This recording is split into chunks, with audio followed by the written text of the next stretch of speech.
আসসালামু আলাইকুম। আমি মোহাম্মদ আমিনুল ইসলাম। এখন আপনাদের সাথে ভিডিওতে যে বিষয় নিয়ে আলোচনা করব সেই বিষয়টি হলো বাছুর বা গাভীর ঠান্ডাজনিত সমস্যা সময় মতো না বুঝতে পারলে আপনার খামারে হতে পারে বড় ধরনের ক্ষতি। তাই আপনারা সবসময় আপনার খামারের প্রতি এই ঠান্ডায় নজর দিবেন এবং আপনার খামারের প্রতি যত্নশীল হবেন। আপনি যদি খামারের প্রতি যত্নশীল না হতে পারেন তাহলে আপনার লসের ভাগ গুনতে হবে। আমার এই ভিডিওটি যদি আপনাদের একটু ভালো লেগে থাকে তাহলে প্লিজ লাইক, শেয়ার, কমেন্ট এবং সাবস্ক্রাইব করবেন। আপনাদের কোনো বিষয়ে যদি প্রশ্ন থাকে তাহলে আমাকে কমেন্ট করবেন, আমি পরবর্তী ভিডিওতে সে বিষয়ে উত্তর দিয়ে দেব।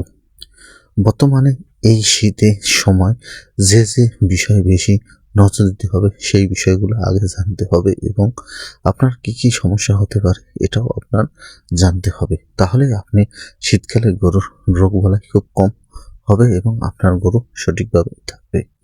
সাধারণত শীতকালে গরু খাবার বেশি খায় এবং তার হজম শক্তিও বেশি থাকে এবং এই সময় গা গরম রাখার জন্য গরু বেশি খায় এবং ক্যালসিয়াম ও ফসফরাসের অভাব দেখা দেয় এবং মাল্টিভিটামিনেরও অভাব দেখা দেয়, কেননা শীতের সাথে লড়াই করে টিকে থাকার জন্য গরুর বেশি পরিমাণ ক্যালসিয়াম ক্ষয় হয়।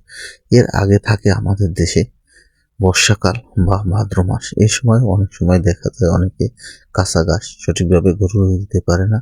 তখন থেকে শীত পর্যন্ত খুব বেশি সময় ধরে ঘাসের অভাব থাকে বা খাদ্যের অভাব থাকে। সঠিকভাবে গরু মাঠে নামাতে পারে না, গরু হাঁটাচলা করতে পারে না। এর মধ্যে এই সময়টায়ও বেশি পরিমাণ কৃমি গরুর শরীরে বাসা বাঁধে এবং আপনি যদি গরুর এই কৃমিটা শীতের আগে বা যে সময় বেশি পরিমাণ ভিটামিনের প্রয়োজন হয় ঘাটতি থাকে এই সময়টার আগে যদি আপনি কৃমিমুক্ত না করতে পারেন তখন সেই সময় গিয়ে আপনার বড় ধরনের সমস্যা দেখা দেয়। তাই আপনারা সবসময় আষাঢ় মাসের শেষ থেকে ভাদ্র মাসের শেষের আগাখানে থেকেই আপনারা কৃমি ওষুধ শেষ করবেন।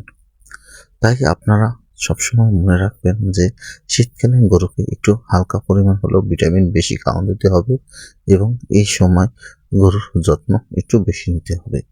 এই গরুটি ঠান্ডার কারণে গরুটি হাতালে পড়ে যায় এবং এই গরুটি পুষ্টিহীনতা থাকার কারণে গরুটি উঠে দাঁড়াতে পারে না। ঠান্ডার কারণে গরুটি এক সময় বেশি অসুস্থ হয়ে যায়, কিন্তু প্রাথমিক অবস্থায় দেখলে বোঝা যায় যে এই গরুটি ক্যালসিয়াম ফল করছে, যেরকম দুধ জ্বর বা ক্যালসিয়াম ফল করলে যেরকম হয় সেরকম।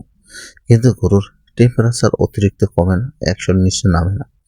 যদি গরুর টেম্পারেচার 100-র নিচে নেমে যায় তখন আপনারা গরুকে দ্রুত তাপমাত্রা দিবেন এবং তখন বুঝতে হবে লক্ষণ দেখে যে ক্যালসিয়ামের ঘাটতি আছে কিনা, তাহলে ক্যালসিয়াম দেবেন। এছাড়া অন্য ধরনের যে ট্রিটমেন্ট রয়েছে ঠান্ডাজনিত সমস্যার কারণে এবং মাল্টিভিটামিনের কারণে এই ট্রিটমেন্টটা দিবেন। যদি এই ট্রিটমেন্টটা দেন তাহলে গরু 2 থেকে 3 দিনের মধ্যে দাঁড়িয়ে যাবে। আর প্রাথমিক অবস্থায় যদি হাই ক্যালসিয়াম দিয়ে থাকেন বা অতিরিক্ত ভিটামিন দিয়ে থাকেন তখন দেখা যাবে যে গরুটি ভিটামিনের কারণে আর উঠে দাঁড়াতে পারছে না, তখন কাঁপতে থাকে। তাই আপনারা বুঝে না উঠতে পারলে একজন নিকটস্থ প্রাণী চিকিৎসকের পরামর্শ অনুযায়ী আপনার গরুকে ট্রিটমেন্ট করবেন।